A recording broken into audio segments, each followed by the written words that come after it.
Thank you. Hello, everyone. Welcome back to another episode of Secondsies³ brought to you by Aayla, Jessica Galetta, and myself, Allison Weaver. And this is our podcast where we analyze and geek out about a lot of different kinds of arts, culture, media, and so forth from around the world. And this time we are going to be working on our episode called Stories We Tell Ourselves. Alias Grace or Alias Grace, depending on how you want to pronounce it, and others. And this time we are focusing on Canada from our journey through, as we go through our journey through cultures and spaces. And we hope that you enjoy this rather interesting, polemical, and slightly thrilling episode that we're about to talk about, which is a great series based on Margaret Atwood's book with the same name. So, presenter today is going to be Jessica Galetta, and she will be taking the floor. So, enjoy, and then please leave your comments, questions, and so forth below. Yes. Hi. Welcome to another episode of us talking about stuff. And I want to clarify that the title is actually the Alias Grace. I did not realize that people would read that way. It is Stories We Tell Ourselves and Others. And others is very small for a reason. So we are here to discuss Alias Grace, the book and the adaptation. I think they're both, when you discuss a work that's been adapted into another work, another genre medium, then I think in examining both of them, both texts, and also both of them as part of the same text, like the text Alias Grace, and then the book as a text, and the miniseries as a text. I think those are really important to include all of that in the analysis, like the umbrella, or also to be very clear about if we're like which text we are discussing, because discussing Alias Grace, the book, we could be like, this is a conversation just about the book, and we'd be like close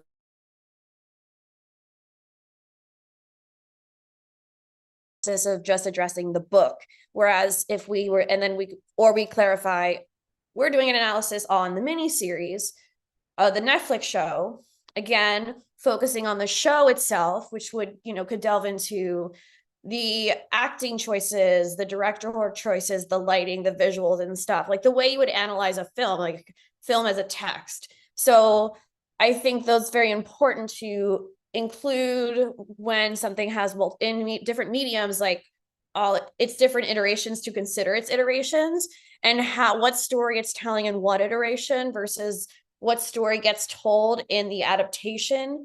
And it's like, why is it being adapted? And how also even another story that's told is like how the text is received. That's a whole other presentation. So to clarify, after all of that, today we are discussing both of them together as one text, just to be clear. To prepare for this, we read and watched the series. Some of us read the books, like a book a couple years ago. So, but we still remember it. And we all watched the series like really fresh. So we're considering both of those things, the story, the plot, and even considering aspects from both of those separate texts as one. So when we're analyzing Alias Grace, the story, we're analyzing, they're kind of in tandem, like an umbrella, under the umbrella. Next slide. Next slide. So Alias Grace is written by Margaret Atwood. The thing has a delay. Sorry. Oh, no, not a big deal. Okay. Alias Grace is written by Margaret Atwood. Yeah, she did write other novels. The Handmaid's Tale is not her only book, believe it or not. Crazy. She wrote this in 1996. And she had actually, and this is 9 years after she wrote Handmaid's Tale. And this is a historical fiction work. It's based on a real life murder case. It's a famous murder case in Canada and centers around key historical events in Canadian history. And and then in 2017, it was adapted into a Netflix miniseries. And I think what's interesting about that adaptation is that it came on the heels of the Handmaid's Tale, success of the Handmaid's Tale adaptation. And I think, I'm not sure if it would have existed without that success, but I also think because the public perception and like how we discuss Handmaid's Tale is now so incredibly shaped and even warped to a degree by the series and what the series has done in the direction it's gone in, kind of separate from the book, kind of transcend the book for better or worse. So it's almost like everything gets sucked up into under the Handmaid's Tale umbrella for some people who might not be, who maybe are introduced to her works by way of like, oh, it's Margaret Atwood, I know her because she the Handmaid's Tale lady. And so when it was published, it was actually widely praised. Margaret Atwood was already like a famous Canadian writer, the Canadian writer, and for years at this point. And when it was published, after it was published, it won the most prestigious literary award in Canada, the Gillar Award. And also that year won the Premio Mondello Award, which is the prestigious literary prize in Italy. And the US version is the Booker Prize, and she was shortlisted in that year. She did not win, but she was shortlisted for the Booker Prize as well. So this Alias Grace, long before Handmaid's Tale entered the pop culture zeitgeist and took over and became, it's like a whole new thing. Handmaid's Tale text. It was like it was also already a well-received book. So next slide. Oh, actually go back. Go back. So the reason I titled this presentation, The Stories We Tell Ourselves and Others, because this narrative, this Alias Grace centers around this woman, Grace Marks, who is serving a life sentence in a penitentiary in the 1800s in Canada, and at this time, like outside of or in Toronto, around Toronto. And this is based on a real life case. There was an actual woman named Grace Marks, and that this is based on. And Margaret Atwood wrote a fictionalized account of her interviewing a doctor, a psychiatrist who was trying to get her pardoned. And the reason she was wanting to get pardoned, and this is in the book, I don't know how this correlates to actual historical timeline events in our world, because a clergyman had, probably, in charity work, came across her and got to know her and believed in her innocence and wanted her to be, and thought that her getting analyzed by a psychiatrist, because psychology was a burgeoning science at this time. I think like starting to examine how the human mind affects people and starting to approach it in a scientific way was very new, and it was gaining credence. So we have so they thought, okay, we'll get this analysis, this expert, write a report on her, like interview her, and it will show her innocence. It will prove her innocence, because she allegedly murdered these people that she was employed by, Mr. Kinnear, who was a gentleman, and the housekeeper, Nancy Montgomery, in the story, also were real people. And she blacked out and has no memory she has full amnesia of the event. And that's why they think if they have the psychiatrist interview her, they can have her exonerated, because in the absence of her own memory of the events, there was her testimony, which was her trying to piece together, and the lawyer trying to get her to come up with the best narrative that would hopefully set her free. And then the other narratives created by the media frenzy around her case, and the narratives created, and the testimonies of other people, and the testimony of the other servant, McDermott, who had also participated in these murders. And the murders themselves are not alleged. They're dead. They're very dead. But Grace Marks's participation in the murders themselves and her role in them, in the planning and execution, is what is alleged. And this happened. So when I call it stories we tell ourselves, Alias, the book is Alias, and the series is Alias Grace telling is being interviewed by the doctor.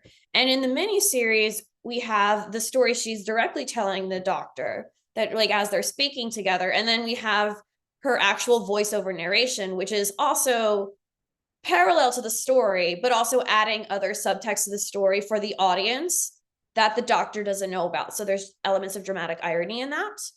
And it's centered around storytelling.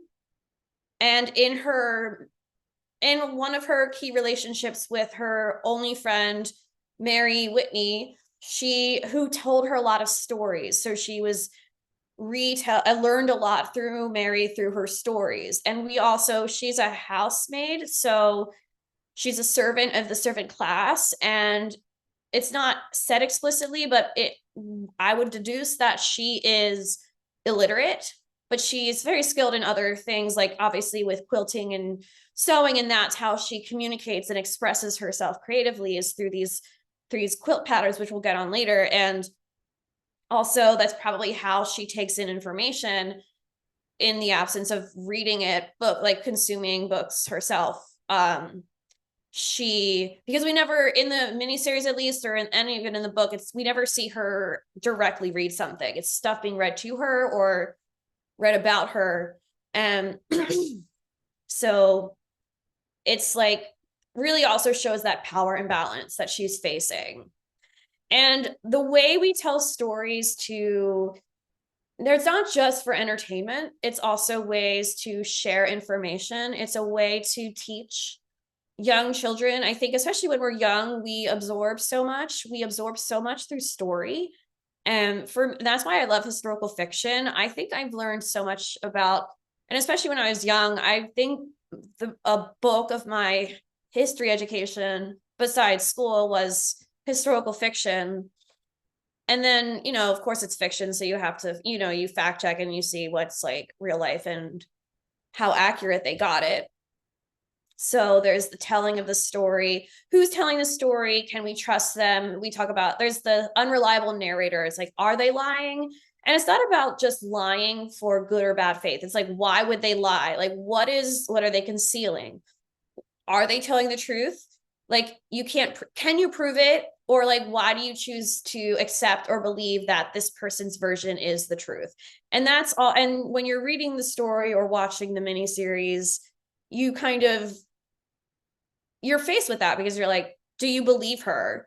And it's really, I don't want to say it's your decision, but where there's cases like obviously a court trial where where the decision of, is this narrative reliable? Are they able to prove this in court? That actually makes the difference between a conviction or someone, being not guilty. So that makes a huge impact so the accuracy of stories, or choosing to believe one narrative versus another, one person's account versus another, is very important. And there's reasons we tell stories a certain way. We remember or misremember things. The accuracy of our actual memories is subjective. There's research on that shows that it's not like we get all the facts, but we have a tendency to either embellish based on like our own biases, or leave out details, or focus extra on other details. And over time, the facts become, instead of just like a memory, which is, instead of being a concrete objective thing, what we know is like the facts of something is how we talk about that thing. And that's even true on a broader scale with history and historians, and how history is taught and how history was recorded and how we learn history in schools. It's very much what we're learned, what we're taught as quote facts are facts. We could say like this happened at this exact time and this date and with these people, but what we learn about it, what we're taken to be a true historical accounts, is based on other people's recollections or recordings and what has been sort of unspokenly or outwardly decided as this is the narrative, this is what happened.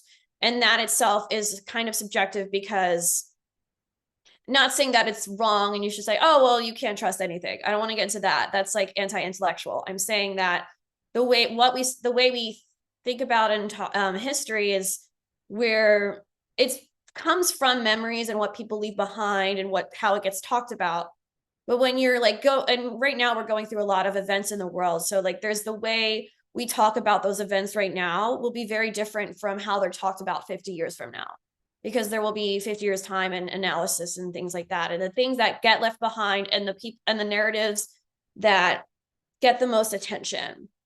So this book, so next slide, I was about, centers on the battle of the rebellion of 1837, which happened in Canada just a few years, 6 years prior to the actual murder case that the real life Grace Marks was involved in, that event.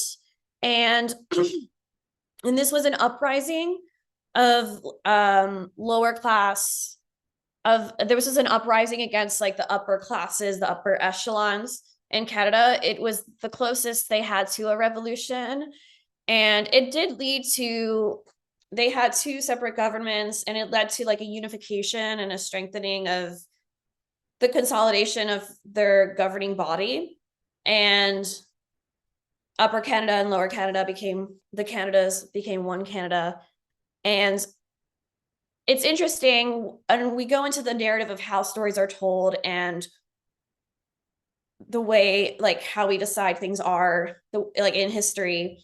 And 1837, this happens like a lot.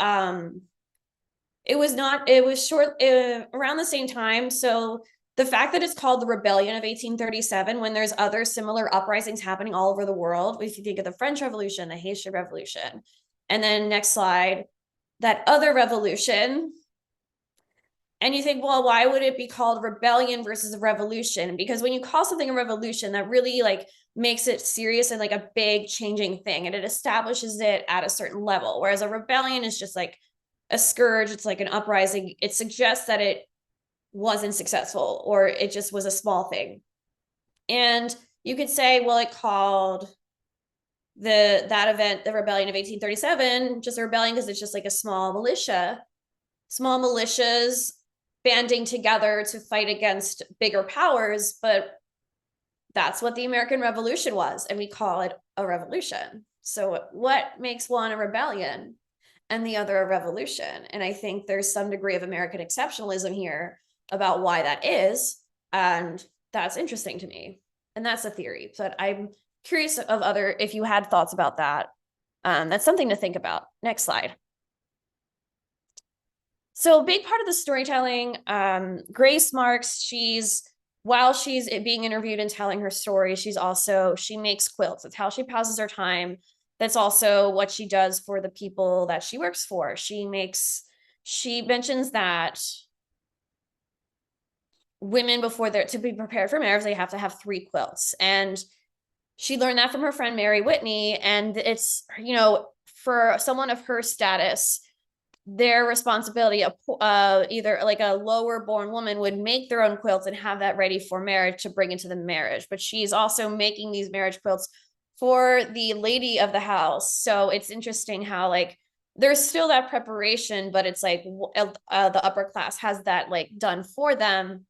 And she mentions like the certain types of quilts that are appropriate for a woman wanting to enter marriage. And the 2 biggest ones were the Tree of Paradise and Flower Basket, which we can see these are very, very feminine, very nature based. And I really like and it really hones really strong to like domesticity and feminine, and like the domestic sphere being a woman's sphere. Next slide.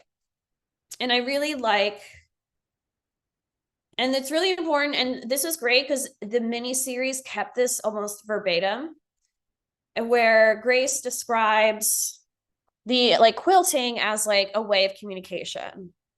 And this is the quote from the book. When we'd hung a half dozen of them up on the line all in a row, I thought that they looked like flags hung out by an army as it goes to war. And since that time, I have thought, why is it the women have chosen to sew such flags and then to lay them on the tops of beds? For they make the bed the most noticeable thing in a room. And then I have thought, is for a warning, because you may think it's a bed, the bed is a peaceful thing, sir, and to you it may mean rest and comfort and a good night's sleep, but it isn't so for everyone. And there are many dangerous things that can take place in a bed. It is where we are born, and that is our first peril in life. And it is where women give birth, which is often their last. Their last.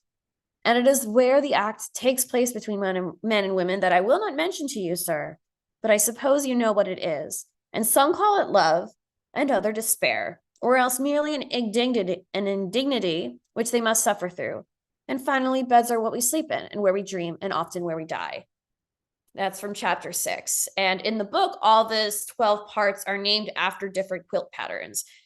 And Margaret Atwood is not in this, is a very intentional choice. She's nodding to how women who've been repressed and limited in creative outlets have turned like domestic arts, or like things that are called crafts. We call like craftsmanship, like different, like quilting. That's where we found avenues to create these very complicated, beautiful systems of communication and expressions of art. And there's even in the art world, something like quilting would be considered a craft.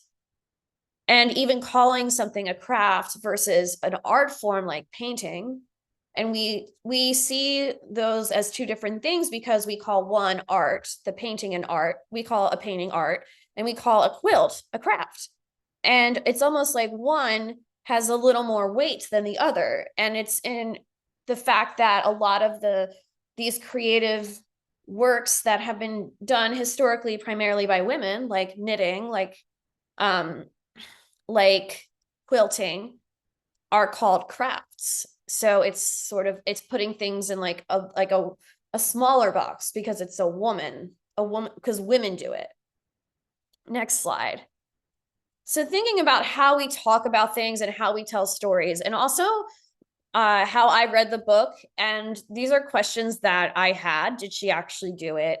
How much of what she told is true in the story? And like how much of what she told is true in the fictional context of like how much is she telling the truth to the doctor, versus also how much of the story that's being told and like that Margaret Atwood wrote is accurate to what actually happened, and to like an actual testimony, and what she based her story, her protagonist's story on, because she has the real life Grace Marks versus the fictional Grace Marks that she created.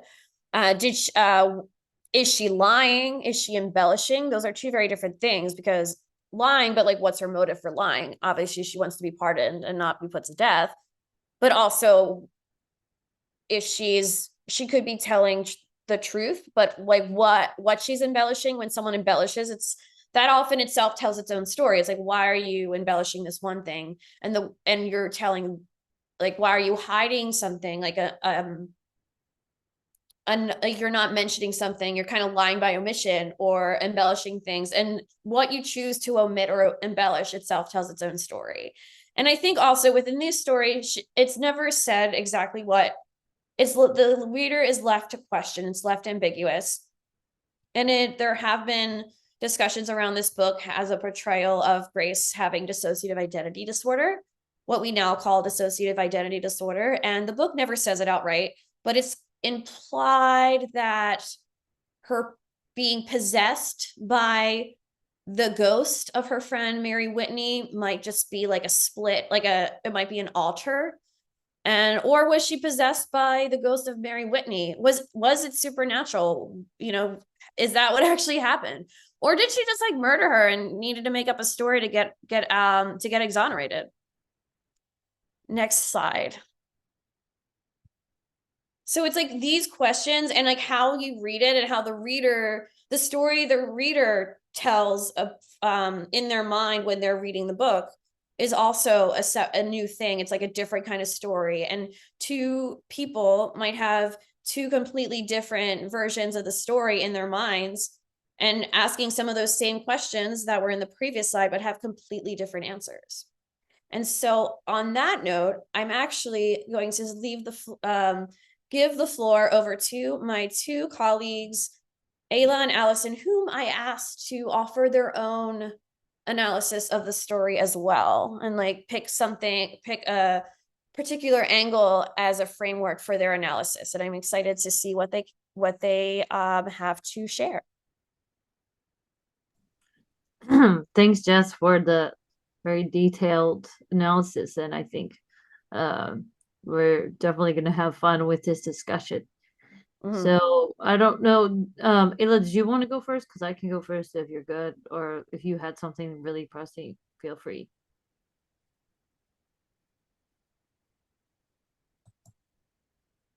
Oh, sorry, because I think she might have had to step out for a minute. Oh, So yes, I see. yeah, so I took it from a bit of a funky perspective because I just wanted to challenge myself a little bit. I love that. So my my little thing that I did was I kind of took it like a casting call, and also took it from the point of view of, all right, what is the register of the person? Like, how do they speak? How do they appear? What's their credibility or persona? What's their like effective appeal or kind of like backstage psychology and other things like that.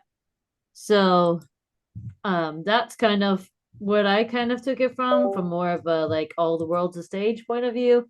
So people can bear with me if you want, and feel free to critique if I got something wrong, because I'm clearly just having fun with this. And having read from the book and seen the series, of course, there are lots of differences between the two, but I think they both portray the murder situation in a very interesting way. So let's go with our little thing and just and maybe a little lengthy because I had a little bit of fun with this. So hope you all don't mind. Um, so the part one kind of thing is I'm just going through a few of the characters just for funsies, and yeah, kind of whoops, that should not be on the screen. Kind of like going through a few little details for each one. So we start with Grace Marks, which I called her the Enigma. And coming from a point of view that I do, where my mom also makes quilts and stuff, it's very like her character is very kind of grounded, but it's also like so vulnerable and like grounded in that she can still do like arts and crafts and normal things. And then at the same time, she's also so vulnerable, guarded, witty, and somewhat inscrutable at the same time, and very a little bit dangerous, if you will, in the eyes of some of the characters. So I think she manipulates gaze really well, like how a seasoned actor manipulates spotlight. She knows when to soften the voice, when to pivot detail, and when to go blanked. Some of that may be intentional, some of that might not be intentional, depending on how we read her character. Um, and I feel like her narrative is like a patchwork quilt because it's very emotional and they're varied, and the way she presents herself can be varied too. And I feel like she's the backstage performer who is forced to live on stage from childhood. So no safe rehearsal spaces, no fourth wall. And you know how there are some child actors that have a lot of trauma. So this is part of the training for a lot of these young actors, unfortunately. Um, and so she learned to self-protect, and she also learns how to um use the truth, and also I think she has agency in some ways because she knows how to see the audience. And I think everyone, the committee, Dr. Jordan, the reader, becomes her audience. And she gives everyone exactly what she wants them to see at the time, unless she's like dissociating. So in some ways, I feel like she has control of that. In some ways, I don't think she has. So I think she's very reserved in some ways, but also she allows her vulnerability out in some ways. And she's kind of paradoxical. So intimate and detailed memories lend authority, but her evasions and silences and the psychological stuff she's going through elicit pity also. So the childhood trauma, poverty, and all that's very haunting. And then there's like this, like another voice within her, which, yeah, is separate. So it's like she has a very rich and narrative and personality despite all of the traumatic background. So as far as something that I think also is interesting is she can read the room and she appears constrained, and the agency is kind of attenuated by the structural coercions like child labor, sexual vulnerability, yet her capacity to perform and do the tasks that she needs to do, she has maintained, I think, some deliberative faculty. So, of course, the passion side, there's enduring shame, fear, wrath, and then there's the female attachments to Mary, and she also has like her own cultural thing to deal with. So, of course, she's on the bottom of the thing. She's an immigrant. Her social fortune is like, yeah, really rendering her life super vulnerable to exploitation, legal invisibility, and so forth. And so it kind of leads to this moral ambiguity, which is very fascinating, though chilling, I think, in my opinion. So that's kind of how I read her main character vibe. So it's a little bit, um, yeah. Then the next person would be Simon Jordan. And Simon Jordan is kind of this person I feel is this leading man who imagines himself in control of the narrative, but can't control his own impulses or the cast. And so I feel like he goes in thinking that he's doing this thing, but he gets pulled far more into a intimate and messy production, one that he's not prepared for. And his attachment is a costume he keeps adjusting, hoping nobody sees it slipping.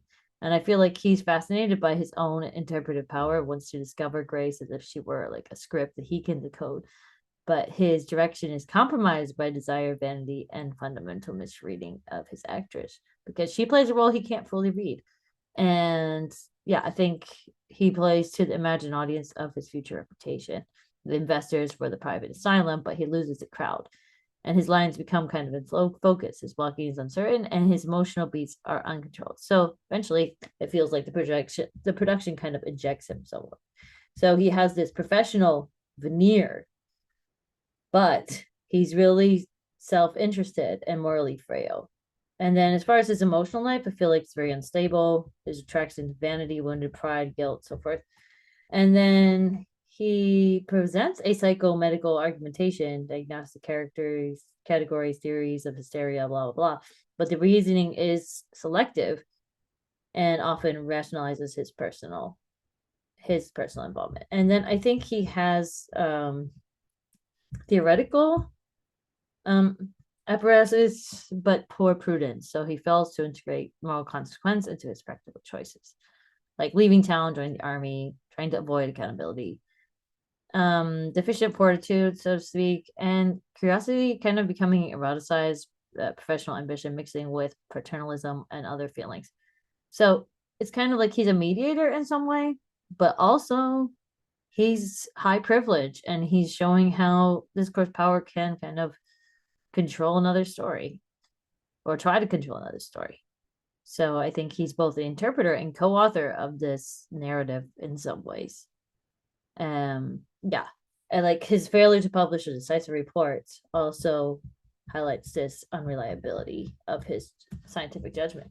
And then we have James Dermot, and I think he's really complicated too. So in my mind, he's this volatile supporting actor whose offstage grievances bleed into the performance. And of course, it's kind of like when you get a actor who doesn't really have craft but refuse to see the role that they got in the hierarchy or through bitterness or whatever, and tries to rewrite the script through force. But I feel like that's due to, of course, the resentments, class humiliation, sense of displacement, and so forth, which undermine his ability to play the role and improvise violence when the script denied some dignity. So, and in some ways, it's frightening to the audience and not in a controlled way. And then, of course, rough, resentful, socially humiliated, low credibility, anger and humiliation are primary. His resentments are classed as nationalized. And then there's the argumentative capacity would be limited because obviously he can't have agency when he wants to express things. And there's also this impulsiveness and susceptibility to be led by stronger effective currents, weak self-directed direction in some ways, rising from passion-driven reactions like rage, shame, and so forth. But again, this is also because it's a part of his, in my opinion, part of his whole situation as well, and not just part of who he is. So I think a lot of his actions, are part of this system.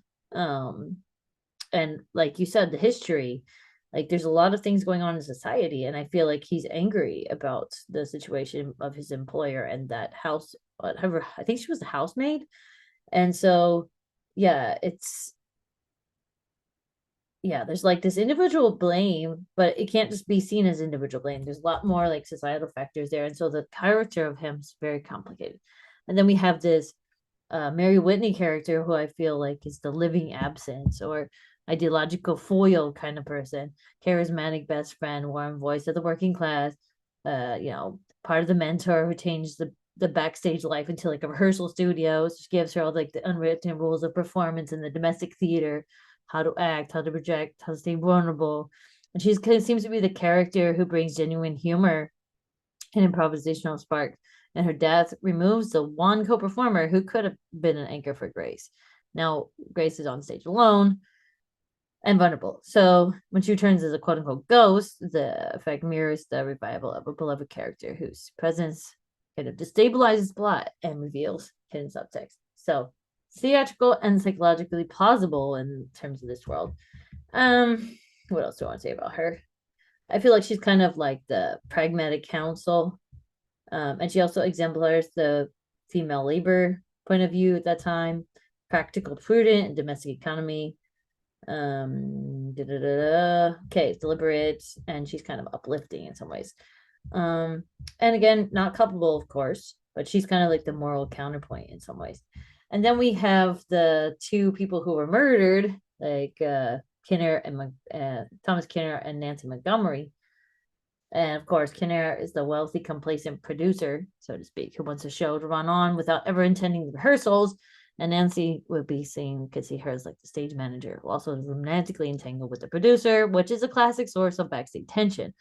And their shared like failure, in my opinion, is a lack of boundary discipline. So the house is their theater, and they let the backstage or private affairs corrupt the onstage public hierarchy, which creates a production culture where jealousy, fear, and resentment thrive. Nancy's dual role as the authority figure and mistress puts her in an impossible position, and her attempt to control comes off, in my mind, as a brutal kind of stage direction from somebody in the cast does not respect. So Kinnear, of course, avoiding confrontation. And then their downfall is kind of like a mismanaged production, which implodes under interpersonal tensions. So again, their relationship also is really like in Victorian times, super controversial as well.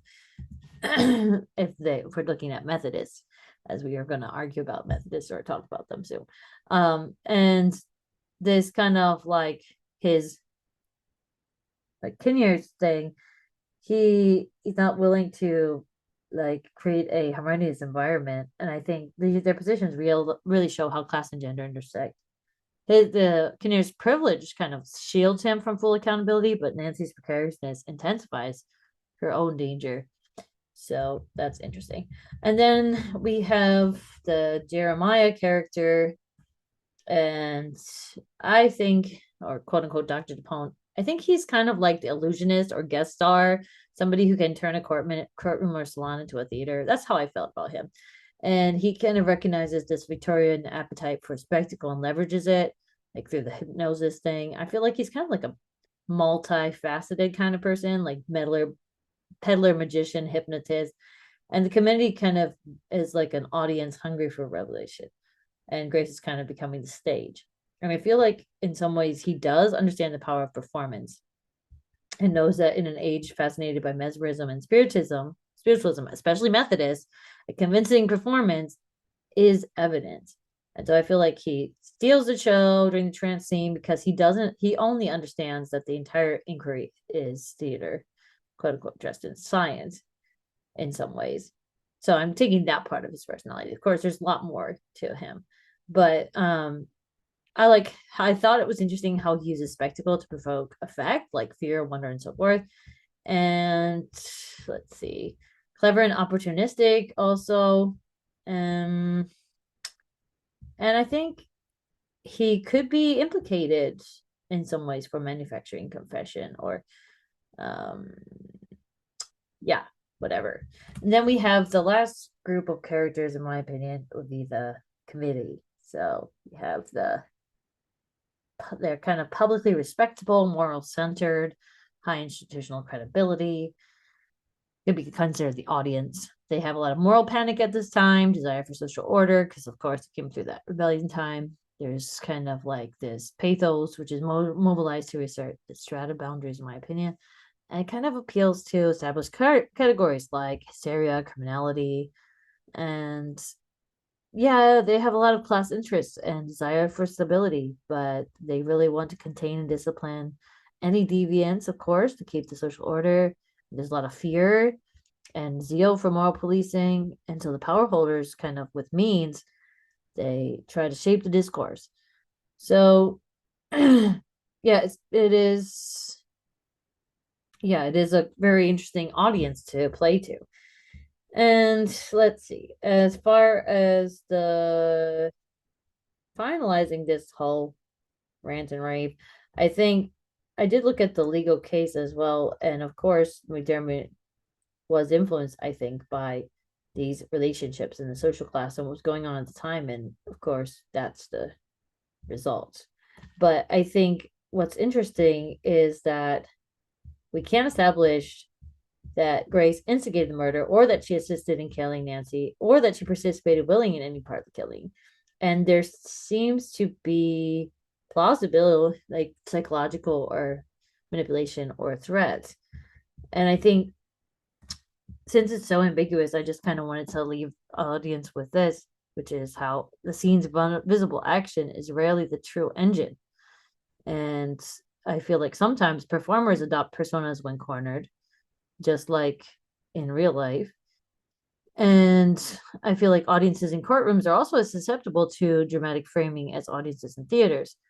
So, because of that, power also shapes narrative, and those who control the stage can decide the story. So, those are a few of my rants and raves. And sorry, it was kind of like a jumble of things, but hopefully, it gives a different perspective to the story.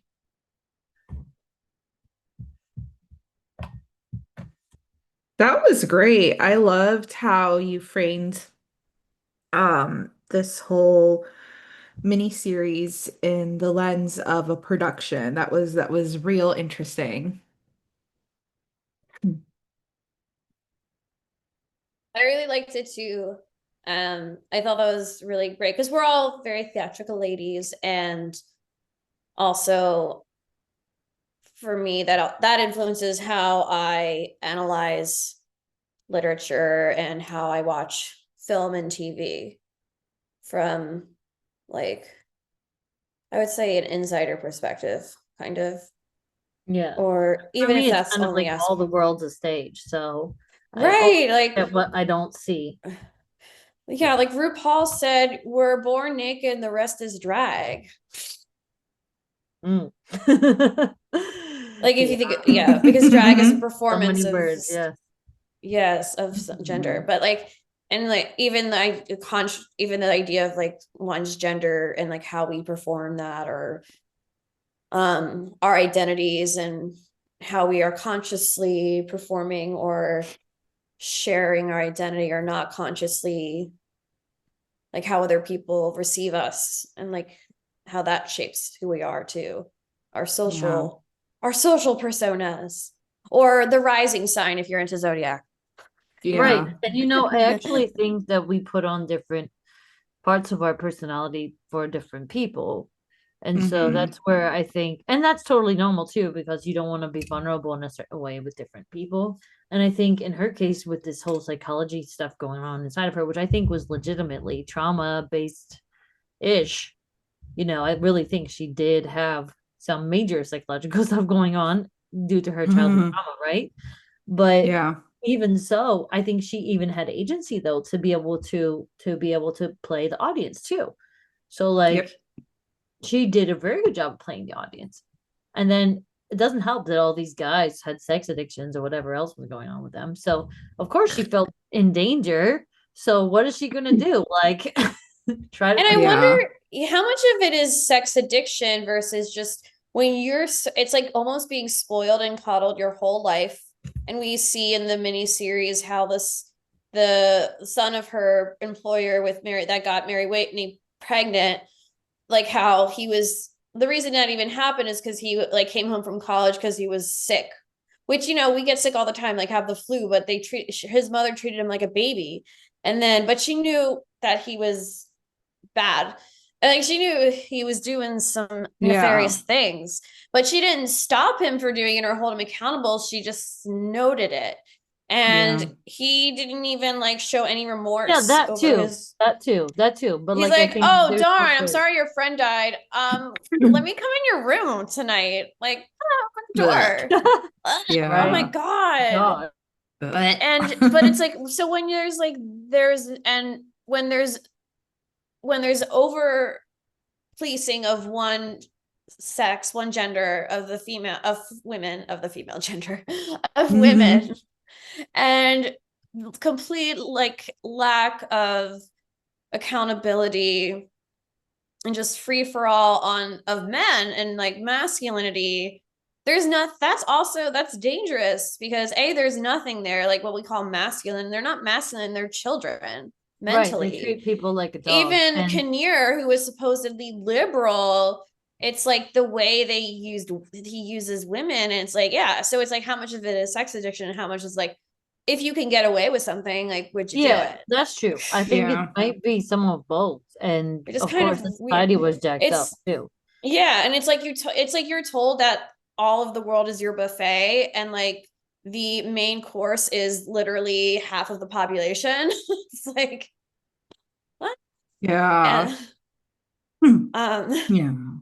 I thought it was like so interesting though that like you framed Grace as the role of like a child actor because the kind of like the part that I wanted to talk about with this show, there's like a whole bunch that I want to talk about, but I did want to kind of Please do. Please discuss, do. yeah, do it all. I That's why we're here. yeah, I kind of wanted to discuss the writer of the show, not the book, but the show, the writer and the executive producer, Sarah Polley, Mm-hmm. who was famously the star of one of my favorite shows. Like, this is going back to my toddler years. One of my favorite shows, Tales from Avonlea. She was the lead on that show. She played the part of Sarah Stanley, and like this show is kind of set in Prince Edward Island in, I believe, like maybe like the late 19th century and public like it's kind of set in the world of Anne of Green Gables, which is kind of like one of the most celebrated series from one of the most celebrated classic Canadian authors. So all in all, this is very, very Canadian. So I part of me wonders if she kind of resonated with the character of Grace through that mutual sort of shared background. Because her backstory is kind of amazing. And she talks about it in many interviews, but she had a very public and extended period of time of being a political activist. She's very, very precocious. So the show Tales from Avonlea came out in, I believe, 1991, under CBC, but then it got picked up for distribution by Disney in 1992. No, Uh, Disney, no. So little Miss Sarah Polly, as a precocious preteen, was actually beefing with Disney XX, or I should say executive, sorry. And it's because she wore like a peace ribbon to an industry event or a ceremony, I should say, like an award ceremony. And it was in protest to the first Gulf War in the early 90s. And they had asked her, they were like, can you please take it off? And she refused to do it. So from then on, she had a strained relationship with Disney as a result of that. And then I believe like she stopped appearing on that miniseries for like the last two seasons, except for like two odd episodes, something like that. And then after she did engage in more activism to the point where two of her back teeth were knocked out of her mouth by police. She was a victim of police brutality as a teenager, I believe. Yeah, I think she was like 15. I need to double check that figure. But she's very much an outspoken young lady, even though it may have derailed her career or maybe even saved her actually from a life of typical childhood stardom, if you think about it. And then she also kind of talked about her own experience with Weinstein in 2017. So she's just had a very long history of speaking out against what she perceives to be injustices in the world, and to the level of being fearless. And she did this from a very young age as a precocious child actress. So this very much felt like a passion project for her. I think Margaret Atwood said that she had wanted to adapt this novel since she was 17 years old, but it was just a matter of she wasn't old enough to do something like that.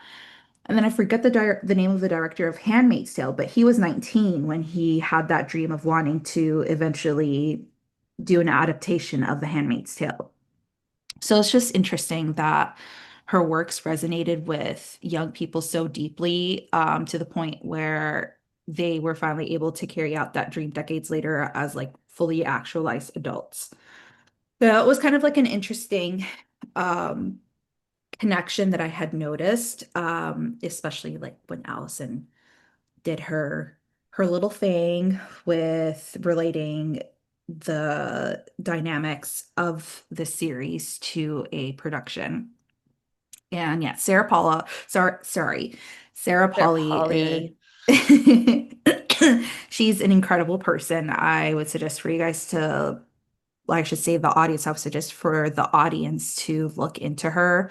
Because like I remember I would check in on her infrequently, like as a teenager, just because, like I said, I've had a very special place in my heart for that series, Tales from Avonlea, and then also Anne of Green Gables and Anne of Avonlea. And like I devoured all of Lucy Maud Montgomery's books, even though I very much had to read it through a lens of knowing that she's very problematic. She is a product of her time, and there was quite a bit of um, racism Mhm. apparent apparent in her novels. So I had to like turn that switch off, and but as one does with reading like most classic literature from that era. But yeah, I very much devoured those books, and so I would like do the Google for Sarah Polly throughout the years, like starting from like the early 2000s. And so seeing her progress through the years has always been really fun. And I when I saw her name pop up on that screen, I'm like, hang on. I know this person, not personally, of course. So that was kind of an interesting that I had noted, and it definitely like I personally like I do understand the reasoning behind it, but I personally do not subscribe fully to that theory of like death of the author when you're reading or consuming any sort of like work of literature that you're supposed to basically completely remove the author from the equation. I just think it's pretty much impossible to um put an author in a sanitized completely white background. An author's background is always going to color the way that they write and relate to the world. So that was kind of a similar thing.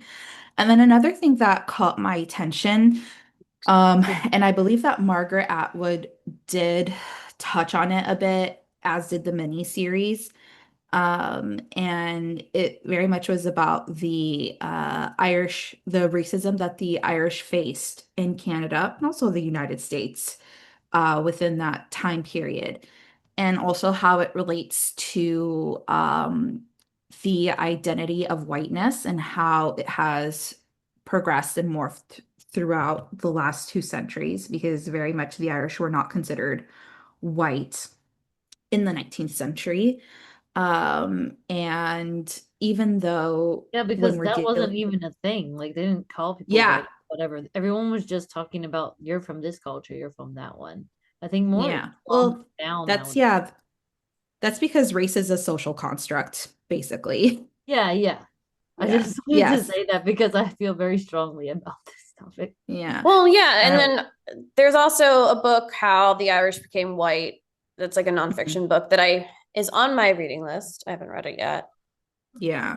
And it's I've been like fascinated. I mean, the racial construct was that construct like started sort of being devised around the 18th century. And in whiteness, what we know as whiteness just kept expanding to like absorb different groups and like that Yep. conformed rather. And that's how it divides and conquers. That's how it Right. keeps And going. I think depending on which country we're talking about, it looks very different as well, Right. even in Canada. So Yeah. the way they No, see these honestly, things too is a little different. For yeah. sure. It can be pretty illogical too. But I can go on a separate rant about that. But I did wish that it was expanded on a little bit more, just because I think that whole dynamic is fascinating. The fact that Grace and McDermott were both Irish, but they were Irish Protestants, Mm-hmm. not Irish Catholics, not Fenians. And Grace and her family are from Ulster. And it was kind of intimated in the first episode that the reason why they fled Ireland, in essence, is because her father was kind of under suspicion of being behind the death of some Protestants, some Irish Protestants who were friendly with Irish Catholics. So I would have loved to have delved deeper into that, but I do know that it wouldn't have really played that big of a role in the plot.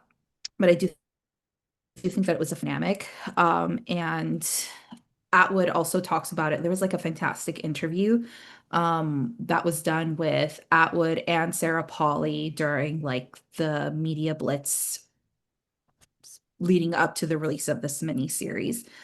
And she talks about, she not really talks, but she did mention her issues with the Moody accounts. So Moody's like an author who wrote an account of the murder trials in the Only a Methodist.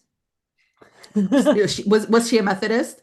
Moody is definitely a last name for Methodist, so I would just say Oh my maybe a gosh. Methodist. Maybe. But yeah, she did talk about, or she threw slight shade about her issues with her telling of the story. And in particular, I think Moody had very much strong anti-Irish sentiments. So that would definitely color her Like most recollection or Methodists. yeah. I'm gonna just harp um on this. I'm be like the little Greek yeah. chorus. Sorry, keep going. Yeah. So that was an interesting point that she had mentioned. And then I loved in their conversation, and I think this boils down to how and why this story works so well when they were in charge of the story. So Sarah Polly said that she had a long meeting with Atwood, like a 5-hour meeting, talking about the writing process and, what to expect. And she asked Atwood, she said, what is the one thing that you want me to like keep within the mini series and not change? And she said it's the ambiguity, that she never fully gave a concrete answer of did she do it or was she a hapless bystander? And she was like, that's the like number one thing that I want to be kept within the mini series. And so Sarah was saying that she always kept that in the back pocket because she knew that in her meetings with like studio execs and stuff like that, that would be the number one thing that they would harp on. Like, who did it? You have to tell us like who did it. And so she was like, I needed to remind myself that that was the number one thing, and that if if I didn't stand firm, then I would make Atwood like upset, but not in like a scared of her way, but just in that I don't want to disappoint like this literary character. So I think that's why the story works so well, is that there is no concrete answer. And it plays a lot with the all the hues and shades of grays and blues, and gives the audience the possibility to entertain multiple viewpoints, and contradictory truths.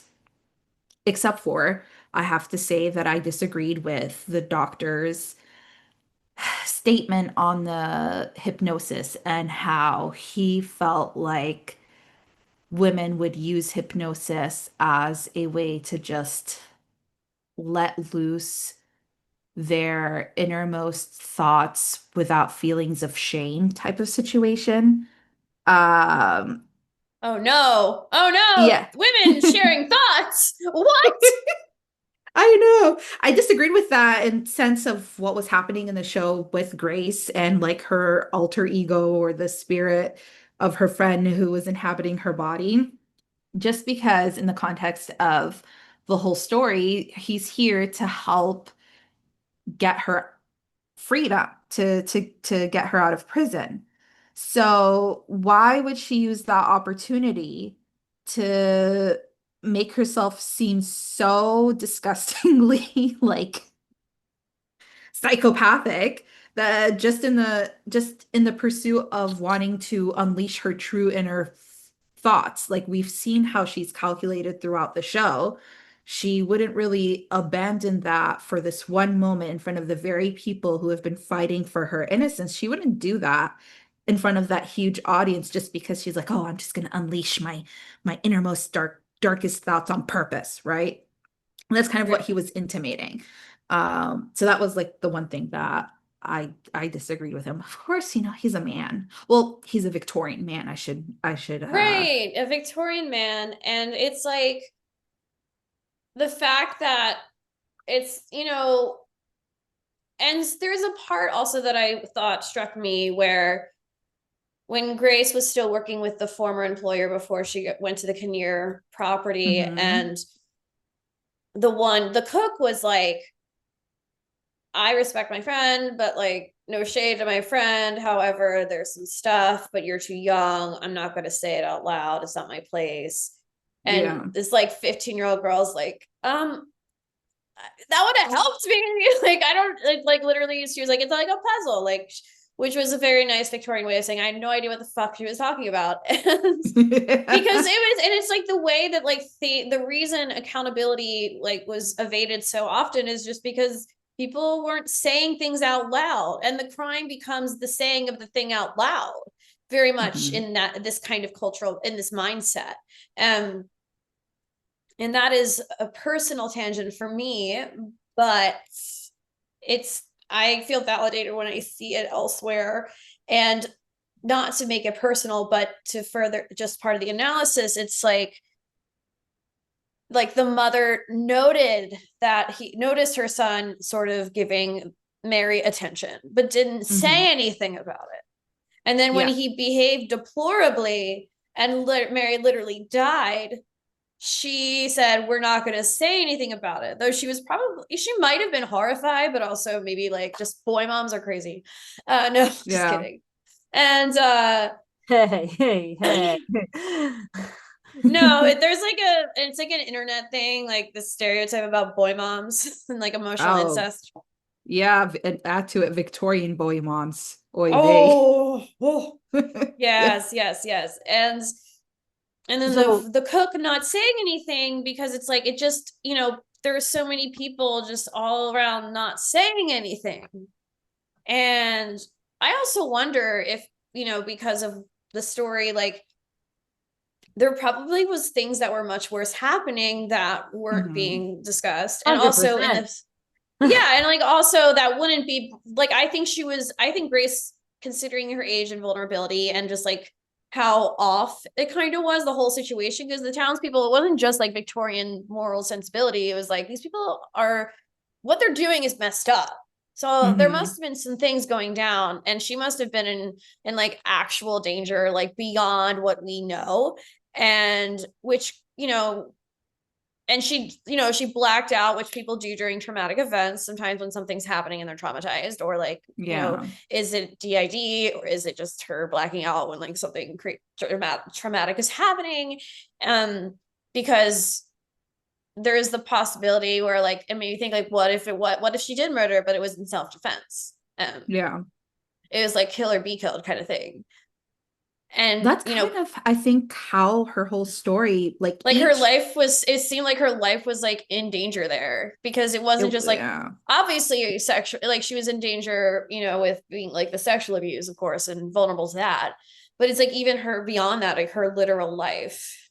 That's the thing. I feel, unfortunately, that there wasn't really a scenario or a what if scenario where she would have escaped without a mark. I feel like at every stage, every scenario, her life was in danger. If she had somehow stayed with her father and never been sent out miraculously, like by some miracle, she was never sent out to be a servant, her life words likely would have been in danger and ended in tragedy at her dad's house. If she had stayed at the first house, I forget their name, if she had stayed at the first house and understood the puzzle that the cook was giving her, right? Her life would have been in danger because George was like insistently like trying to break into her room. And like the subtext was very much so that he wanted to force himself on her, and we already saw what a consensual relationship with her friend, what that ended, what that ending was, right? So that's the second what if. So either way, and that's a tragedy of the situation. I can't see another path where she would have been safe, unfortunately, because if she went with Jeremiah when he first came to visit her, could have been her out. Maybe. I still don't think that would have ended with her safety, because like her being out with Jeremiah, not even in one stable situation, like one stable location, but just moving from place to place, I feel like that puts her in a more vulnerable situation. And within that world, we haven't really seen an example of a Victorian man who ended up being actually safe as a person. Like even the doctor who's posited as being like a sort of trustworthy or hero character, we see through his cracks in the way he views her as a girl and as a woman, that ultimately he views her as lesser than and as a disposable plaything, in the way that he also treats the housekeeper or the housewife in the home that he's staying in. Like that rage that he unleashes at her at the end, and he's like, I didn't want to do this with you, and she breaks down crying. So there's like this inherent violence coming from, I think, all of the male characters on that show. That's the way that I felt like she was just every corner was she was faced with just immeasurable danger. The way that I saw it, she had no safe way, except ultimately, I guess, the ending of this miniseries of her going through trauma of being in a penitentiary and in a sanitarium, but then she ends up with Jamie James and lives like a quiet life after. Like that quiet solitude was like, I guess, the safest she's ever been. But yeah, that was just my long-winded way of saying that it was truly tragic. And also, I noticed how not even like just the male characters, but the woman characters also tried to place her within a Madonna whore binary, right? Mm-hmm. Where like the people who were trying to advocate for her release, they put her in the Madonna category where she's like this hapless, helpless creature. And in that category, they remove any sort of agency she might have had as a complex character, where she might have taken some part because she felt like that was the only way that she would have control over the outcome of her very dangerous life, right? And then you see the doctor also playing with that dichotomy throughout the show, where he's teetering between, oh, she is the Madonna pure, innocent angel person, and then, oh, hang on, she's this malicious, deceptive, I don't know, Jezebel. So you see how the characters around her are always trying to put her in one of these two boxes instead of just considering the idea that she's a complex human being. Mm-hmm. Yes. And the countless we- names and like the countless versions of her story or stories like that that we will never know just because of how common that was. Yeah, I Yeah. was wondering, can we go to our rating as well? Because I Oh, yeah. wanted And to that's why we have anxiety. We inherited all of that epigenetically. Yes, of course. Oh, dang, we've been going for a while. Yeah, I wanted to go to our rating round if it's possible, because Yeah. it would be great to hear the overall rating from people. Okay. I can go first. Sure, I Sure. have it here. The first shall be the Overall. last. Last shall be the first. It's the So Bible. overall, yeah. Oh, thank you for that clarification. It's like it's talking about like how And poor there are people people that will don't know get their that, riches in so heaven. FYI. Anyway, keep going. It's Yeah. like but I was using it ironically in like the order we went, and now Yeah. the last is the first. So I'm just going to go through these quickly. For cultural appeal, I gave it an 8. I feel like it's a interesting intersection between true crime and historical fiction with a sprinkling of surrealism and supernatural elements. For popular appeal, I gave it 7, legacy potential 7.5. Mastery of Medium, I gave it 9. I felt like the performances from the actors, the lighting, the cinematography, the music, chef's kiss, right? And I definitely saw kind of like the influence of Avonlea scenery, and the way that the miniseries was kind of shot, really like showing the idyllic pastoral scenery of Canada at the time. And then clear purpose and intention, 8. Effective use of symbolism, 9. Effective storytelling, 9. I loved it. It was gripping. It kept me going from episode to episode. Like, dang, I'm stressed, but I gotta know what's happening next. And not Yeah. in terms of like, oh, a cliffhanger, but just because I felt like the way that the story was unfolding, the voice of Grace was very enthralling. Yeah. Um, Performance quality, I gave it an 8.5. Technical quality, 9. Effective ROI, 8. And market appeal, 8. Nice. Yes. So high Cool. marks all around. Great choice. Yay. Thank you. Thank you. So, you ready? So, Yes, ma'am. I'm going to probably just rip into it a little bit.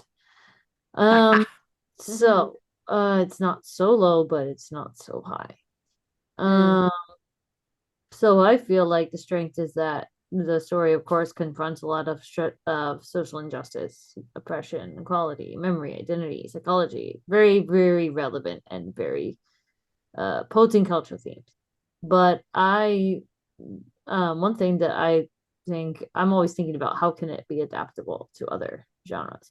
So I think it can be adapted to music because of the psychological bit, but it would lack a little bit of the maybe motif structures or layer or passages easy to map to music without heavier interpretation. And then I also think the psychological intensity is great, especially for like dance theater. But the narrative, I think, would be a little bit hard to put the dance. Now, for theater, of course, it's excellent because it lends itself very nicely, which is how it also adapted very nicely into a film. I mean, a TV series. And for example, other sorts of performing arts, I think it could work, but it'd be a little bit challenging because example, putting it into opera would be like really intense as far as a project.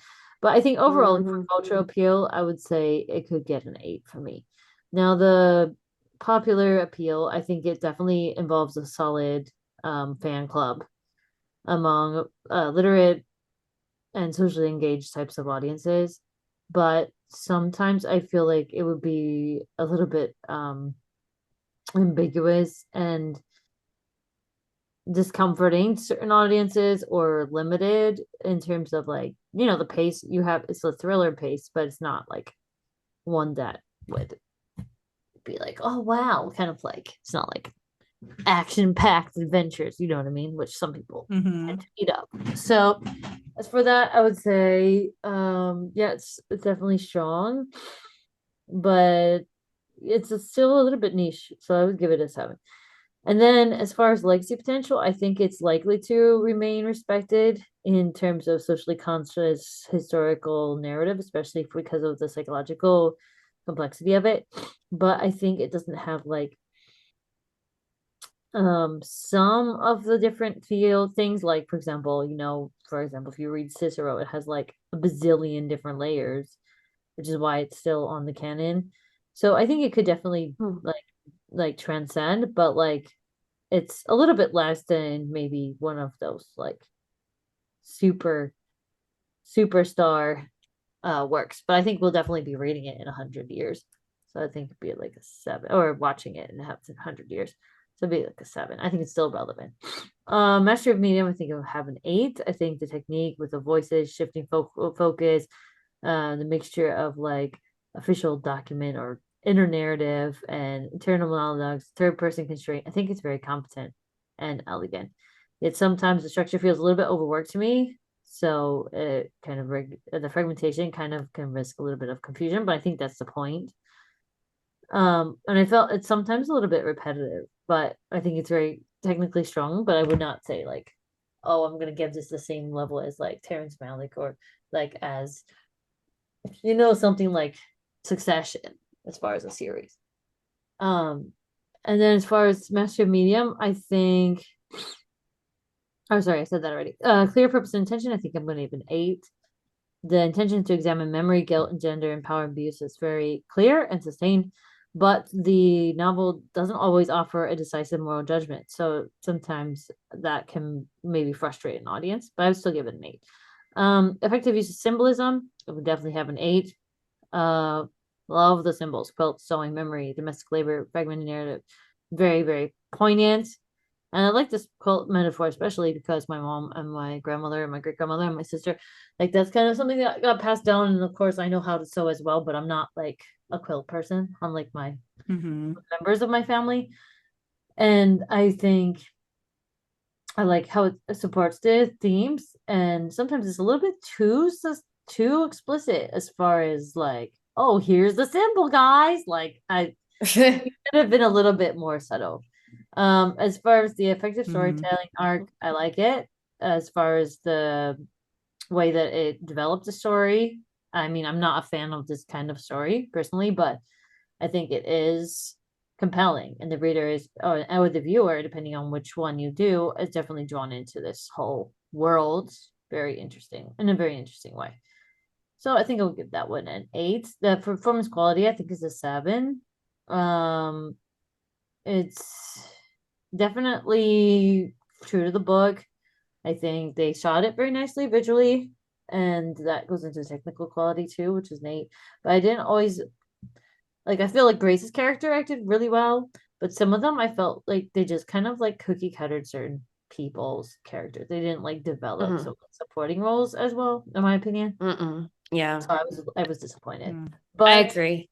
yeah, but as far as technical quality, very nice. Good rhythm, pacing, nice visuals, good costumes. Historically, they really tried to work on that, which I think is cool. And I also like how they did all that stuff with the author, so I give that name. As far as return on investment, I think it did pretty well. But again, like I said, it doesn't have like an explosive ROI, but definitely good ROI. So I'd say that about an 8. Market appeal, again, I feel like it's niche. So I don't I think it is viable as far as the academic audience, or the people who really care about reading, or watching something interesting and poignant. But I still would say it would be a 6 to me, because it's not like Pride and Prejudice, which is like, oh, here's a feel good movie for people, even though, like, you know what I mean? Like, it didn't like hit the feel good category for some, or the like big splash. But I think it is. I think it does do the job very well. So I think, my mind, it would be about a 75 as far as the total, approximately. Now, that's give or take. So some of these numbers I could vary depending on my mood. But again, it's not something I want to sit down and like watch again. Like, the book wasn't something I wanted to go read again. But of course, I humored you just because I think it's interesting to discuss. And so, yeah, that's my opinion. Okay, my turn. I actually, it's not something that I'm like keen to read again, but it was definitely like, I could read this again. And actually, at the time that I read it, I was with a therapist that I left because it got bad. Like, it was too much like, what is it, that like projection, when they project on you? Anyway. But I was like so hype about the book. And I think it also resonated with me at the time, from like, just like, it really was like I liked the time that I read it, and I asked my therapist to read it, and then she read it and we talked about it. So that was just random anecdote. So for me, a cultural appeal, it depends. If you're in Canada, the cultural appeal is probably like an 8. I think if you're outside of Canada, it's a 6. I think it would benefit a lot of Americans to, if they want to actually deprogram their minds from American exceptionalism and get a perspective about North America as a continent, and like Canada's history, and actually learn like what their history is. This would be a good place to start, because even just learning about the rebellion of 1837, like the little bits, and being like, wait a second, they had their own revolution and we don't even call it a revolution. That's not fair. So so that's what I think. I think it does have like a cultural appeal for that reason. Popular appeal, I'm gonna say 6, because it is a very niche story. I think it was able to get on such a huge platform like Netflix because of the success of the Handmaid's Tale franchise, and that just like exploded. And so it was a perfect opportunity, like perfect kismet for this project. And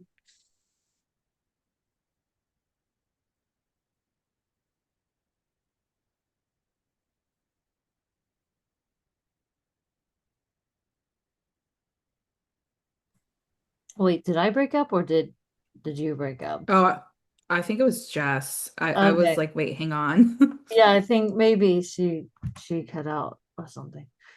Anyway, you maybe send a message to the group, Aayla, to see if she like, here. Are you? Yeah, I think she's going out and coming back in.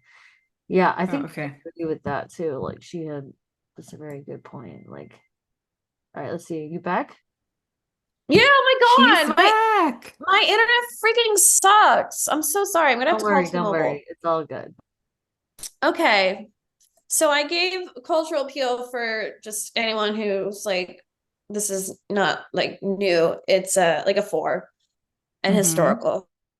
Because I mean, they might like the story. Like, I think from a true crime perspective, it's kind of cool. But yeah, I feel like they'd be like, ugh, whatever. It's like if it was from that perspective, it's definitely like a movie like I would show to a middle school class to like teach that, like when we're learning that part of history. I'm like, oh, this will like give you perspective.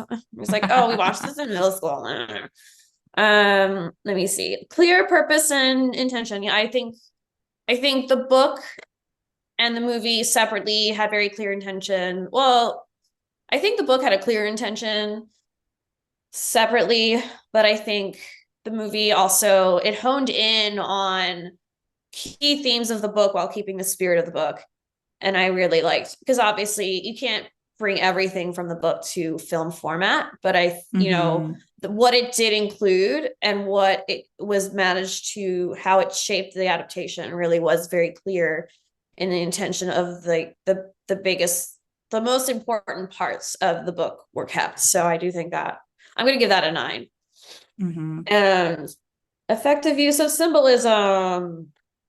Yeah, I'm gonna say 9 because they were pretty clear, and I really liked the repetition of certain like elements, like the apples, and such like the contrast between like a light and dark experience association with them, and And the it's sheets.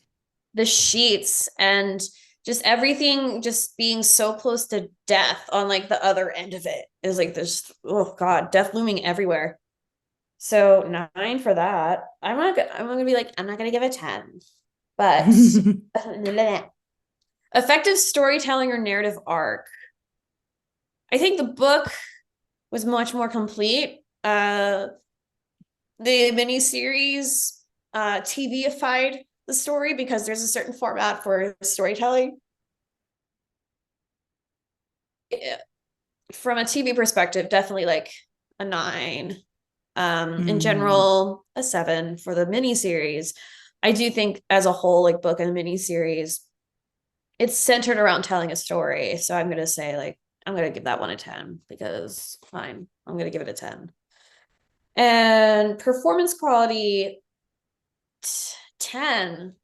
Yeah, like the performances were so good. I also think the way because Sarah Polley's also an actor and a director. So an actor director directing another actor who they're like two beasts in their own right, and just one directing the other just really led to some incredible choices. And I think some of it was like probably like really great. And a lot of it, I would say a lot of the acting, the great acting and Anna Paquin as well. Like Nancy is such Yes. a weird character, and Anna Paquin, who is also another Canadian powerhouse in Canadian film world, she did like, her character was like a smaller character, but she had a huge impact and impression, left a big impression. And I think they were like you could tell like they're both their acting, which was already pretty stellar, was I think I could see like also the really high quality, the good direction in there. So She was that's so eerie. so eerie. And then you're like, do I feel bad for I don't know. And it's like, gosh, it's so weird. It's like I almost felt bad for her. I was like, dang, she did a good job. So technical quality, I don't really, it's not like my area of expertise. So I don't know, 7 or 8. I don't know. Just because I don't want to be like over enthusiastic and sound like really dumb. Hmm. Effective ROI. I think someone said I would say that's like a 7 for me. 6.5. Again, because the popular appeal isn't like huge, but I do think it's one of those like slow burns. Hmm. So it will go the distance. Market appeal, commercial viability. This if it had come out in like 2010, I don't think it would have gotten like no one would have heard of it. Yeah. It could have still been amazing, but I think it really benefited from the success of Margaret Atwood. Margaret Atwood being like such a known name because everyone reads her book in high school.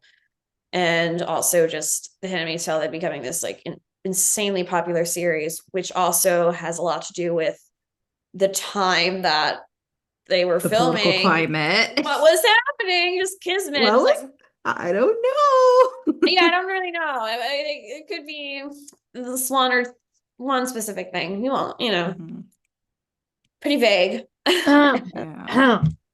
We're joking. We're joking. And so it's like the kismet of all these things that brought like was able for like something that's like mostly academic to like transcend to like market to like commercial land. What were you gonna say? Like, I agree with you on that. It was yeah. Thanks.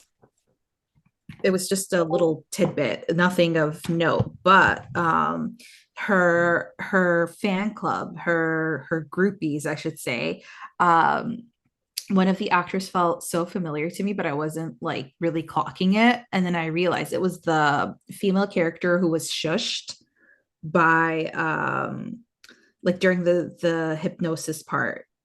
She's like an older lady, and like she kept on getting shushed by I think the hypnotist. That was the same actress who played the part of Sarah Polly's character in Tales of Avonlea, her aunt Hetty. So that was an interesting thing. It was like a throwback. That she was like clearly they're in touch. I love that. Yeah. Adorable. So cute. All right, so let's go to the pop culture showdown. Ready? No. She's like, I'm not ready for this. This is so depressing. Yeah. Why are you big depressing stories? Anyway, I'm like your antidote. Anyway. I mean, meanwhile, I just stay in K-pop land and that keeps me happy. Ignorance is bliss. Oh gosh. Anyways, so are you people ready to go to popular culture world? Sure. All right. Let's do it. So, do you want to give your depressing news first, Aayla? Yeah, sure. Let's hear it. I'm not even going to talk a whole lot about it just because it's sprinkling my souls. My soul, I should say.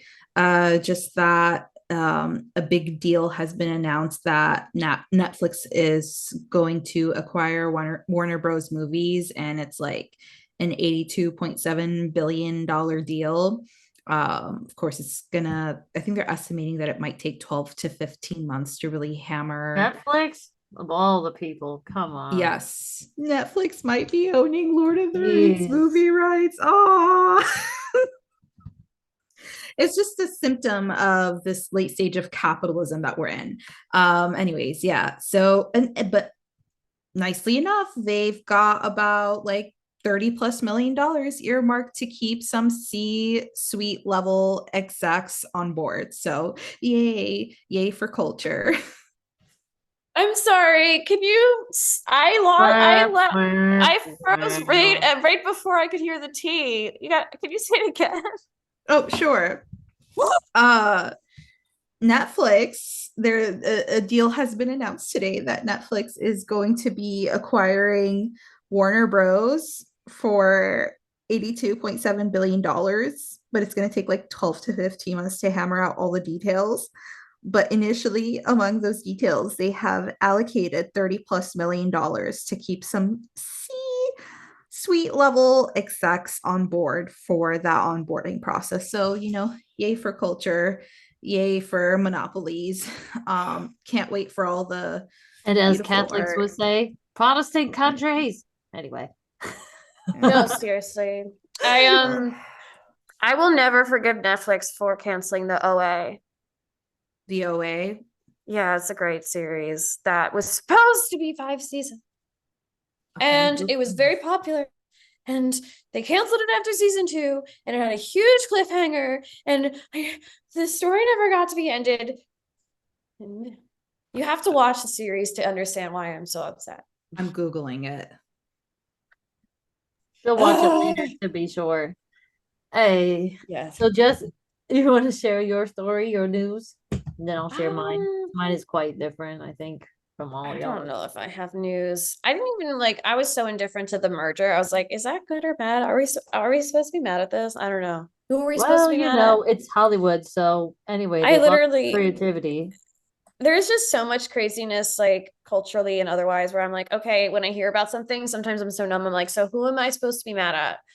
Because I Well, do sometimes you like have don't anything know. interesting that you found in the showbiz land that's maybe not something to be annoyed at? Oh,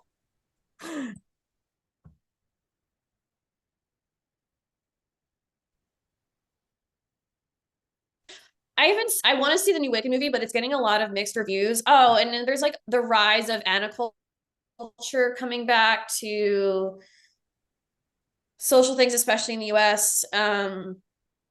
And with like heroin chic and actresses starving themselves again, and just like the worst part of the 2000s rearing his head. Do you hear me? Oh I no. love it. Yes, I can hear you. Don't I worry, I love can hear you. that thing. I love Yeah. that piece of news. Really warms the cockles of my heart. Well, do you want to hear something that's actually positive? I'll share you. Listen, you say something.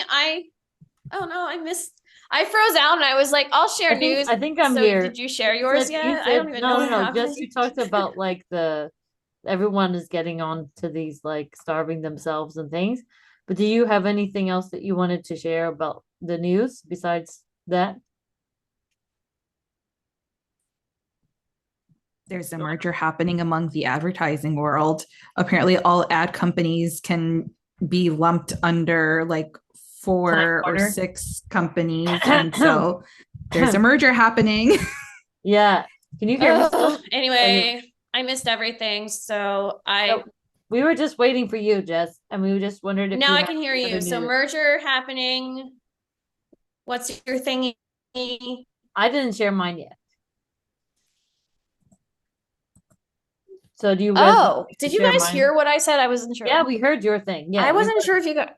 Yeah, you just cut out after Okay. that. So what was your reaction to that? I'm so sorry. I missed that part. That's what I missed. Oh, I was like, we just were what? like, what was it? Aayla said something about Okay. warms the cockles of her little heart or something like that.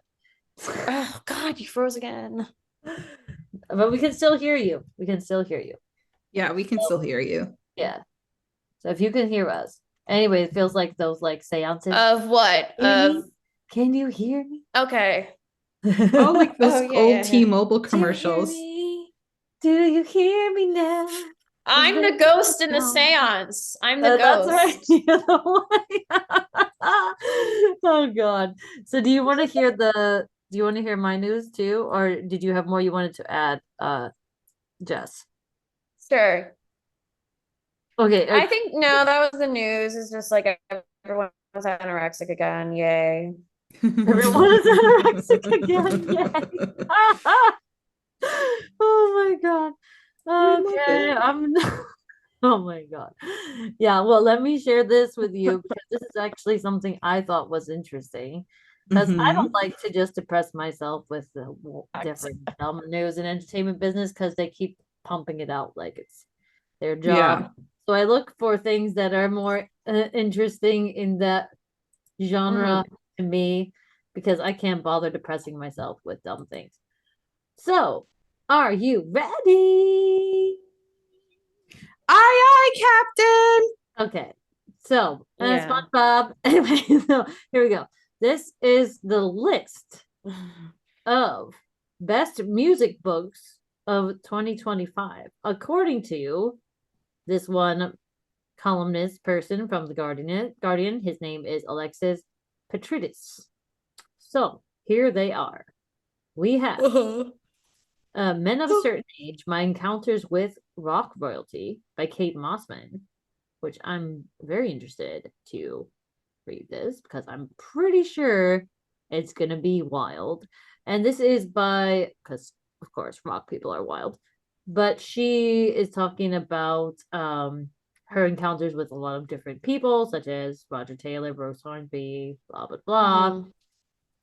Sea Period of Journey, and of course Bon Jovi. And she's talking about rock history from her own personal experiences, which I think is pretty fascinating because they always have these like biographies of these rock people, and then you hear these stories come out from time to time, and it's like, yep, pretty much.